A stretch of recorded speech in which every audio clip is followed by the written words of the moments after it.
I think I should welcome her properly. You know, I find it interesting that all of these girls who are in all of these online beefs all got either a project coming out or threatening to put a project out. It's wild. It's like they're taking all of this weirdo gossip and, you know, they're doing it for clout. There is no Diddy tolerance.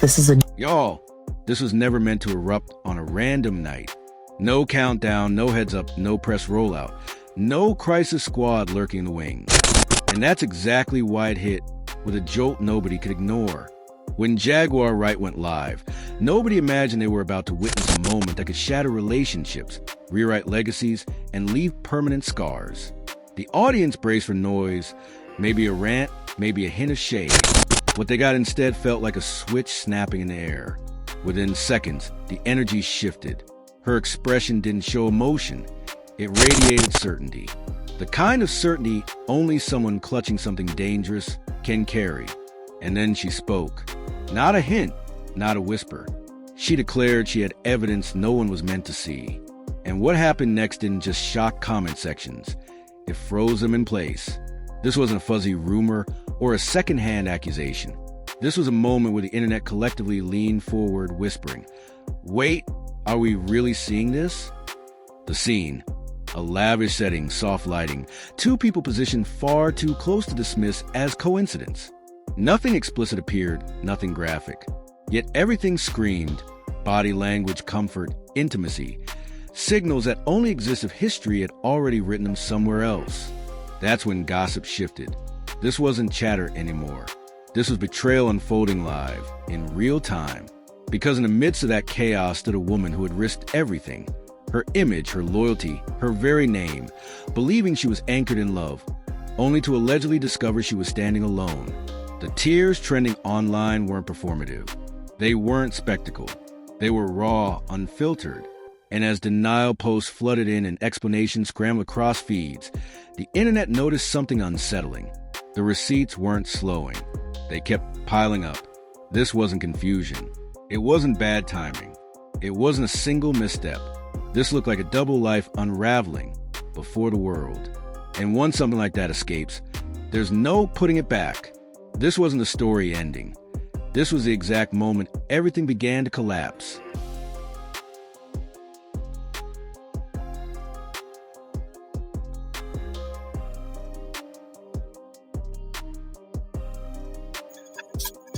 What did Claressa do?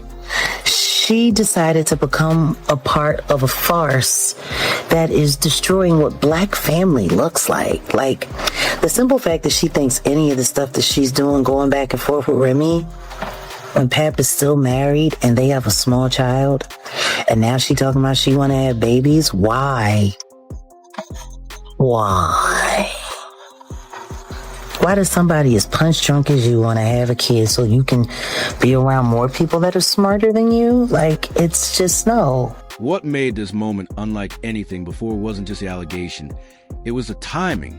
Jaguar Wright didn't announce a live. She didn't tease it. She didn't drop hints or give anyone a reason to be ready.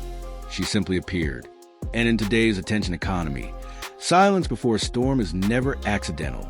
It's calculated, deliberate, strategic. At first, viewers treated it like background noise. Another late-night rant. Another unpredictable outburst from someone the internet has learned to half ignore. But within seconds, everything shifted. Jaguar wasn't rambling. She wasn't losing control. She wasn't spiraling. She was precise. Her posture was composed. Her voice measured. And that's when alarm bells started ringing. People who bluff usually overtalk. Those who feel exposed often overexplain. Jaguar did neither. She framed every word, every pause, every glance. She made it crystal clear. This wasn't gossip. This wasn't confusion. This wasn't an accident. According to her, this wasn't a single misstep. It was a pattern, a double life, a reality hidden in plain sight, protected by silence. And then she dropped a claim that detonated the entire narrative. She said she had visuals involving papoose and tiki, materials never meant to escape private spaces. She didn't show them at first. She let the tension simmer. She let the comments pile up. She let the audience unravel themselves in panic. When the screen finally shifted, the reaction wasn't loud, it was stunned. The setting, as viewers noticed, didn't look thrown together. Soft lighting, clean, deliberate angles, expensive decor. Every detail suggested comfort, not coincidence. Nothing explicit appeared, nothing graphic. But the closeness, the subtle gestures, the intimacy spoke volumes. The body language wasn't casual. It wasn't friendly. It wasn't something you could laugh off or excuse away. Comments flooded in. Wait, no way. Is this real? Within minutes, clips were ripped, reposted, and shared across every platform. Twitter threads exploded. TikTok edits circulated before the live even ended. This wasn't just going viral, it was mutating. And then Jaguar dropped a line that cemented the narrative. You plant. You ain't nothing but a plant. And I'm gonna prove it. And that's why you're with Pep. Because he's a plant. I'm about to bust you open. See, I figure I'm gonna give you something relevant to go back and forth about, so you can mind your business and stay out of this family that's being ripped to shreds by the media. For that little girl to see. I'm not doing it for them. I'm not even doing it for their fake black love campaign. I'm doing it for real black love. Because our people should not be this invested in seeing the desecration of black families. So since you want to use it for clout, little plant, greatest plant of all time, I'm not calling you no goat. You the goat. The greatest plant of all time. Probably not even that. Let's give you something relevant to talk about. I think I know what she's afraid of. And I'm about to expose it on the pods. In this segment, Jaguar Wright went further, directly labeling Claressa shield plant. Strategically positioned, emotionally maneuvered. She alleged that both Claressa and Papoose were being used or willingly participating in a carefully manufactured narrative designed to appear like genuine love. According to Jaguar, this explained why certain confrontations were avoided, why questions went unanswered, and why the public image was polished so meticulously. This wasn't romance, she claimed. It was calculated positioning. Claressa was, in her view, being shielded from threats, steered away from conflict, and kept inside a tightly controlled storyline. Jaguar insisted she knew exactly what Claressa feared, and that very fear, she claimed, was what caused the situation to unravel. Once that interview segment hit the internet, the conversation shifted again. Betrayal alone no longer defined the story. It became about control. If even part of Jaguar's claim was true, this wasn't a love story gone wrong. It was a performance that had slipped off script, a production nobody had been ready to witness. And as the notion spread online, the momentum only intensified. Jaguar went further, alleging there were voice notes, private audio clips capturing intimacy that contradicted the public narrative, soft laughter, affectionate whispers, promises that didn't match what was said publicly. Fans listening didn't hear acting. They heard comfort, familiarity, trust, the kind of connection that can't form overnight.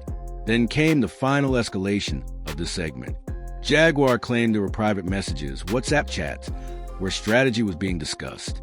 Not confusion, not regret, but meticulous planning. When to walk away, how to frame exits, how to control public perception once damage was done. As these claims spread, Papoose responded quickly, denying everything, calling it fake, a setup, a lie meant to destroy him. And for a moment, some paused to consider his denial until they noticed something chilling. The receipts didn't slow down. They multiplied. Every denial was followed by another clip, another screenshot, another unanswered question. And that's when Claressa's shield silence began speaking louder than any statement. Sources say she's torn, caught between defending what she believed was real and confronting the possibility that the truth is far darker than she ever imagined. Publicly, she's holding her composure. Privately, the damage is deeper, the kind no edit, filter, or caption can erase. Because this wasn't just a breakup unraveling online. This was public betrayal, public exposure, and the violent collapse of a carefully maintained double life. As this chapter closed, one reality became impossible to ignore. This story wasn't cooling off. It was. And whoever he's reporting to, because I'm telling you now, after this relationship farce business with you, trying to transfer the Black Love brand to you and him, he's your handler, girl. Wake up and smell the coffee or the smelling salts. Because that's what you responded at and you get knocked out and you get the smelling salt. Wake up. Somebody get this hoe the smelling salts. He's a swish. Damn. I just wish Remy would tell the truth about it. Well, Remy did say Tell something. the truth about it, Remy. Tell the truth that you figured out that this nigga was your handler. Everybody knows that he's down with the Masonic temple. He's doing the handshakes. He's making the symbols. He's Shluminati up. If he's lost control of Remy, all they gonna do is give him another person to handle. And now here you are, Claressa, with no real boxing record, and you already looking just a little bit punch drunk. In this segment, Jaguar Wright went even further, asserting that Papoose was never a romantic partner. He was a handler. She claimed the so-called Black Love narrative was nothing more than a branding exercise designed to transfer legitimacy and marketability. According to Jaguar, Claressa Shields was being guided away from real threats and kept inside a tightly controlled storyline where decisions were made for her. She warned that as Claressa grew more emotionally vulnerable, manipulation became easier. This dynamic, Jaguar alleged, benefited one person, financially and reputationally, while leaving Claressa exposed to public humiliation and eventual abandonment once her usefulness expired. Once this segment circulated, reactions were immediate and sharply divided. Supporters of Claressa expressed outrage, accusing Jaguar of cruelty and overreach. But others noticed something chilling. No one directly refuted the handler claim. Instead, responses were vague, emotional, defensive, fanning the flames instead of extinguishing them. When a claim is false, people rush to crush it with facts. When it's dangerous, they bury it in noise. As the handler theory gained traction, attention turned to Techie's role. Viewers began questioning how long she had been involved and why her presence coincided with moments of instability. According to Jaguar, this wasn't coincidence. It was replacement. When one narrative weakened, another was prepared. Then came the financial angle. Jaguar claimed that influence wasn't only emotional, it was monetary. Money moved quietly while attention screamed. According to her, the longer Claressa stayed distracted by love and defense, the easier it became for someone else to redirect resources, opportunities, and decisions without resistance. That allegation sent shockwaves through the audience. At this point, the story had shifted. This was no longer gossip. It was exploitation. Sources say Claressa now finds herself caught between two realities: the image she defended publicly and the truth she may be confronting privately. The image Claressa Shields defended publicly and the truth she may be confronting privately now stand at odds. She's trying to stay composed, but those close to her say the emotional toll is undeniable. Meanwhile, Papoose has maintained his denials, yet without clarity.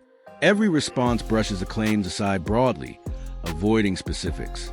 No timelines, no explanations, no direct engagement with the handler allegation. And in that vacuum of answers, speculation thrives. As this chapter closes, one truth rises above the noise. If Jaguar Wright's claims were false, they would have been dismantled by now. If even part of them is true, what remains unseen could be devastating. Because this story isn't about love gone wrong. It's about power disguised as protection. And the internet has stopped asking if something happened. Now the question is, how long has it been happening? And who benefits while it stays hidden? What started as a shocking live moment hardened into a narrative that refused to fade. Clips were no longer shared as rumors. They were archived, screenshots time-stamped, statements cross-checked. Silence became as loud as words. And in that silence, The only thing this is doing is building up her social media queue. Yeah. So that she can move off into becoming a social media influencer, and they can use her name as the greatest woman of all time to sell whatever brand and push whatever agenda that they want. And she'll be able to cash out of the game before she loses what's left of her mind. Wow. But that's okay, because every time you get punched in the head and you get a little slower, that's great for papoose. Because now he don't have to explain to you how he's robbing you. He can just do it and notice that you'll just be sitting there, just the two of us, and he be gone with the damn money. You better watch your pocket.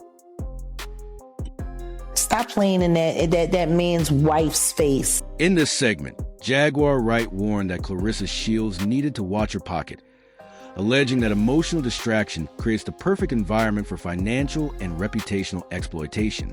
She claimed that as Claressa's vulnerability grew, accountability diminished, making it easier for someone else to walk away unscathed, while leaving her to absorb the fallout. Jaguar framed the public humiliation not as a series of missteps, but as structural. One person exits with leverage, the other with damage. This, she argued, was the inevitable result of a relationship built on control rather than equality. Once the clip circulated, reactions shifted sharply. The conversation was no longer about whether Jaguar had been too harsh. It became about whether she might have been too accurate. No one directly addressed the warning.